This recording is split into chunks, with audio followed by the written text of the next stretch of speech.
Nageenyi Faraari Waaqayyoo bakka jirtanitti isiniif haa baay'atu. Mootii Waaqayyoo akkam nagaa jirtu fayyaa keessanii? Ani nagaa kooti. Egaan bakkuma jirtanitti nageenyi Waaqayyoo isiniif haa baay'atu jecha.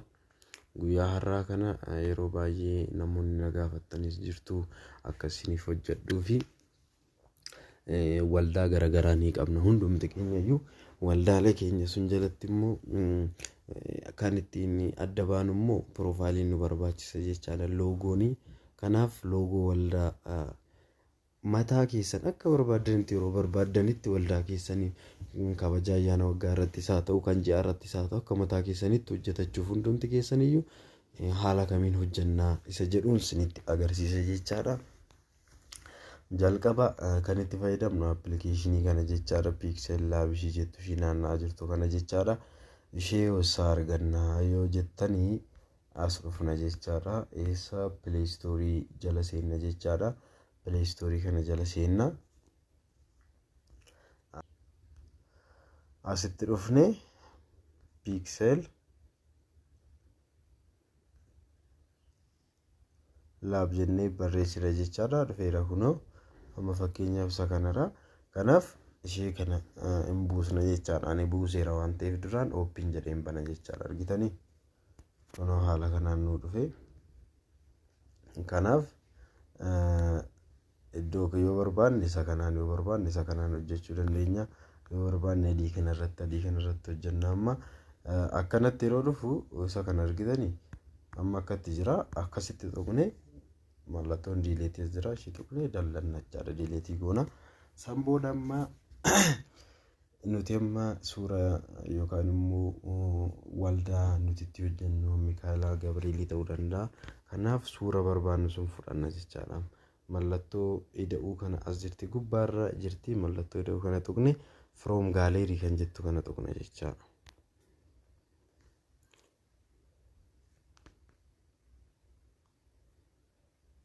San booda from gallery kan erga tuqneen booda suura barbaadanna jechaadha. Egaa an Dubroo Maariyaam yoo ta'e haala kanaan suura Dubroo Maariyaam fudhanna jechaadha. Kun xinnoon dheerataa waan ta'eef kan biraa fayyadamna.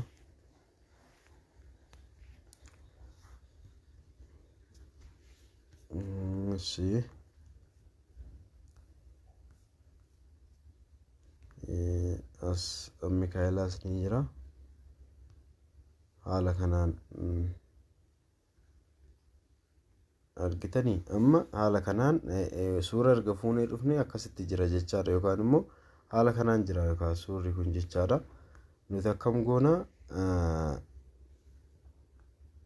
suura kana haala kanaan isa jiru kana jechaadha. Argitanii miti suura barbaadne sun erga fudhanneen booda mallattoo akkasitti dhufa. Ishee kana tuqnechaadha. Mallattoo geengoo kana erga tuqne akkasuma ta'a. Raayitii goona jechaadha. As argitanii haala kanaan nu dhufeera. Yoo barbaanne akkasitti keenya jechaadha. Kunoo geengoon nu ta'ee jira jechaadha. Waan guddateef akkas ta'e malee akkas yoo godhe sirriitti mul'ata. Haaluma kanaan yoo ta'es rakkoo hin qabu jechaadha. Akkasumattuu yoo guddate kunoo haala kanaan jechaadha. Haala kanaan nuuf ta'a jechaadha. Amma finnee as kaawwannee kanaaf naanni irratti naannessinee kalara barbaannee barreeffama haala kamiin hojjanna yoo jettan immoo amma as jala dhufna jechaadha. Isheen kun isinitti mul'atti.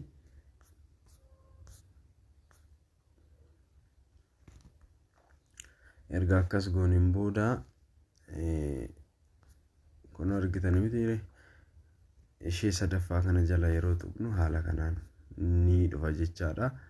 Yeroo kana stroke kan jettu isinitti mul'atti. Stroke ishee jettu kana tuqne akkasitti banna jechaadha. Isa kanan banna diimaa yoo barbaanne diimaa, kana yoo barbaanne kana, gurraacha yoo barbaanne gurraacha.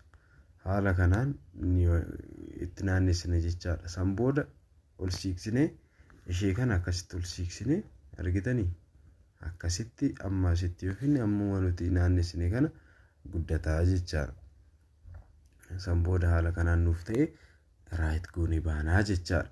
shaadoo yookaan akka gaaddidduu garagaraatti gochuu barbaanne immoo gidduu isaatti shaadoo kan argitan hin bannaa argitan akkasitti ta'e kun shaadoodha. Ineerii yookaan karaa keessas akka ta'u immoo shaadoon kun haala kanaan bannachaadha. Shaadoon lama jira, ineerii fi isa karaa gubbaa awutirraa shaadoo fi ineer shaadoo jedhama jechaadha. Isaan kun haala kanaan ta'e jechaadha.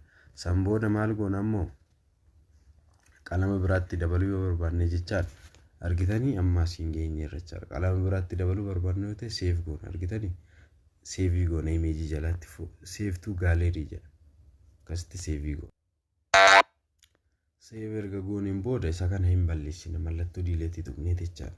Duwwaa ta'e ammas suura fudhanna jechaadha. Argitanii firoom gaaleerii jennee suura kan fudhannaa isa amma hojjenne sun argitanii as jala nuu kutaa'eera. Seevii waan gooneef isa fudhannaa jechaadha. Achi maal goonaa mallattoo ishii zeeroo fakkaattu kana geengoo kana tuqnu. Akkasitti nuu ta'a amma asiin asii bunnachaadha. Ishee kana harkisnee akkasitti keessatti argitanii amma achi siiqe jechaadha. Salphaadha, baay'ee salphaadha. Hundumti keessaniyyuu hojjechuu dandeessu jechaadha. Haala kanaan kun san booda maal goona raayitii goona jechaadha. Asuma dhufe argitanii mitiire irraa kukkunnee jechaadha. Asuma dhufe ammoo maal goona qalama biraatti daballa jechaadha. Qalama biraatti daballa waan ta'eef eessa deemnaa ishee sadaffaa kana tuqne jechaadha. Ammas tuqne strook ishii jedhu kana jala seenne jechaadha. Hin banna kana. Ammas jala qalama barbaannu itti daballa jechaadha. Argitanii?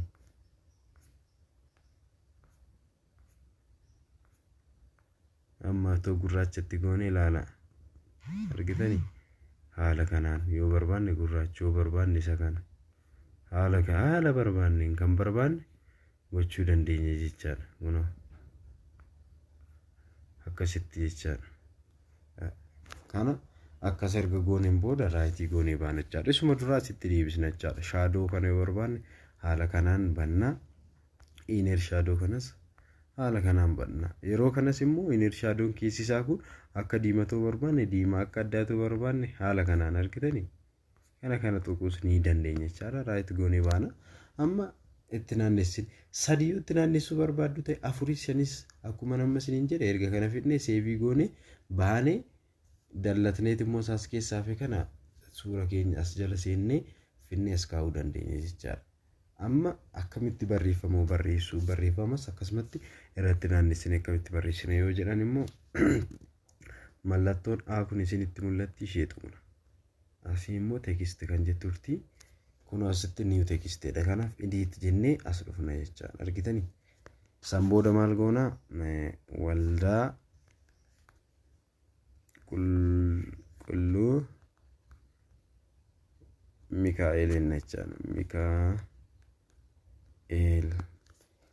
okee jenna jechaadha. Kunoo nuu dhufee saayizii isaa amma akkasitti naannessina. Eedhuma kana jala mallattoo A kana jalatti saayizii isaa barbaanne argitanii? Akkasitti guddisuu dandeenya. Raayitennaan kalarii yoo barbaanne immoo adii matumoo kanaa ta'umoo haala kanaan an barbaanne irra keenya jechaadha. Haala kanaan jechaadha. San booda raayit goone maal goonaam as fiduu qabna jechaadha. As finnee irratti naannessuu waan qabnuuf ishuma kana jala dhufna. Mallattoo A kana jala akkasitti dhufne karvan jettu kan ishii kana argitu miti ishee tuqna. Akkasitti ni dhufa.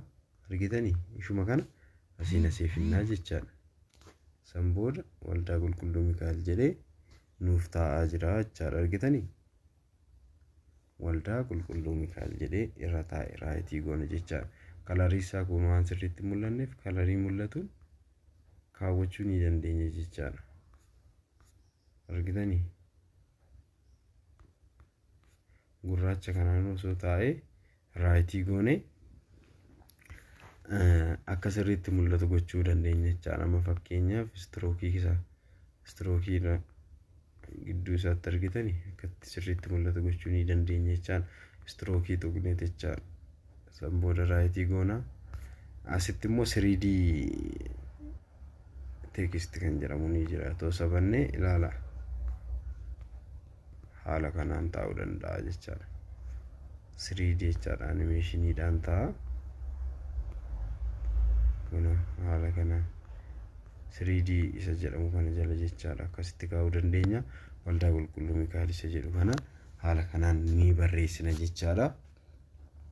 Isa kana immoo asiin olee isoo akkasitti akkamitti naannessina yoo ta'e tekistiinuma kana jala tekstii jala seennaa tekstii goona amma editennaa haala kanaan dhufneet immoo waldaa Qulqulluu Mikaa'el jennee nuti Qulqulluu Mikaa'el hangafa ergamootaa ta'u inni hangafa ergamootaa okii jennaan jechaadha. Asiin olee kaa'uu barbaanne yoo ta'e amma saayizii isaa barbaanne akkuma dura isiniin jedhe akkasitti guddisuu dandeenya.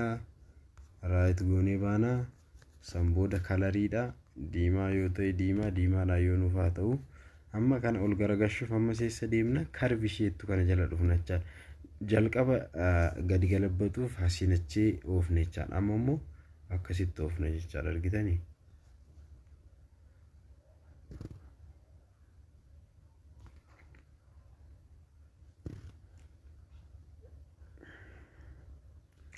kun akkuma kana duubatti deebisna haala kanaan ta'a jechaadha.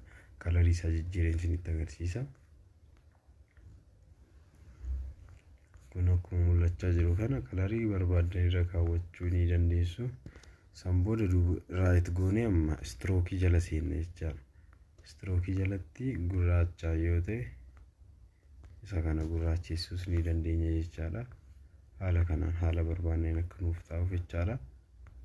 Kun kan akkas goona raayit gooneet 3D tekstii kana isatti fayyadamuu barbaanne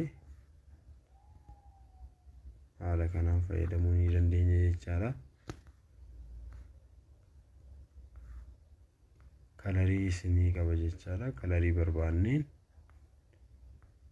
kun halma kanaan maal jennee barreessine waldaa Qulqulluu Mikaa'el hangafa ergamootaa jennee haala kanaan barreessine jechaadha. Argitanii sirriitti bareeda haala kanaan. Naannoo kanatti suura kaa'uu ni barbaanna yoo ta'e immoo akkam goona mallattoo ida'uu kana jala seennee suura kana fuuna jechaadha. Kana fuunee as kaa'uu dandeenya yoo ta'e akkasuma goonee ilaa argitanii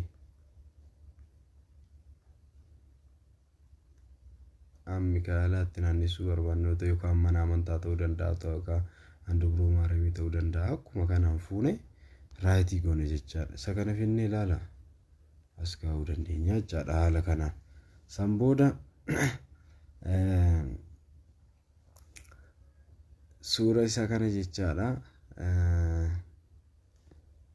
Suura kana yoo ambaraatti dabaluu barbaanne firoon gaalerii jennee kaa'uu ni dandeenya jechaadha. Kanaaf mootii waaqayyoo baay'ee salphaadha. Kuni baay'ee salphaadha. Kanaaf iyyuu hin ulfaatu waan ta'eef hundumti keessaniyyuu yaaluu qabdu isiniin jedha. Kan akkasitti barreessinee raawwanneerra jechaadha. Waldaa Qulqulluu Mikaa'el hangafa ergamootaa jennee loogoo hojjanneerra jechaadha. Isinis immoo waldaa barbaaddaniif haala kanaan hojjechuu dandeessu jechaadha. Yoo gaaffii kan isinitti ta'u jiraate yoo kan isin dhibee jiraate immoo na gaafachuu dandeessu. Salphiseenuma akkuma hojjechuu dandeessanitti isinitti himee san booda maal gootu seef gootu jechaadha. Seef gootu seefaas himee jettu gaalerii jalatti jechaadha. Kunkaa deemee suura keessan jala isinii taa'aa jechaadha. Seefii gootaniittu jechaadha. Amma seefimee jedhee amma eessa deemna gaalerii kana keessa deemnee yoo ilaalle ni arganna jechaadha. Argitanii kun as jala jira jechaadha. Inni isaan dura hojjannes immoo asuma jalatti arganna jechaadha. Amma argitanii kan yeroo jalqabnu duras as jala jira jechaadha. Kun kan ammoo deemnee waldaa keenya irrattis akka barbaanne irrattis kaawwachuu dandeenya jechaadha salphaadhumatti. Kanaaf kan bira wantoota baruu barbaadda yoo jiraate isinittan hima. YouTube irrattis akkamitti loogoo YouTubeis yeroo YouTube gadhiisnu gubbaa irrattis kan kaawwamsuun warri YouTube qabdanis haala kamiin hojjettu appilikeeshinii kamtu gaariidha jedhus isinittan agarsiisa. Nagaa ta'a. Share godhaa, like gochuu warri YouTube kanaaf haaraa taatanis subscribe gochuu hin dagatinaa. Nagaa ta'a.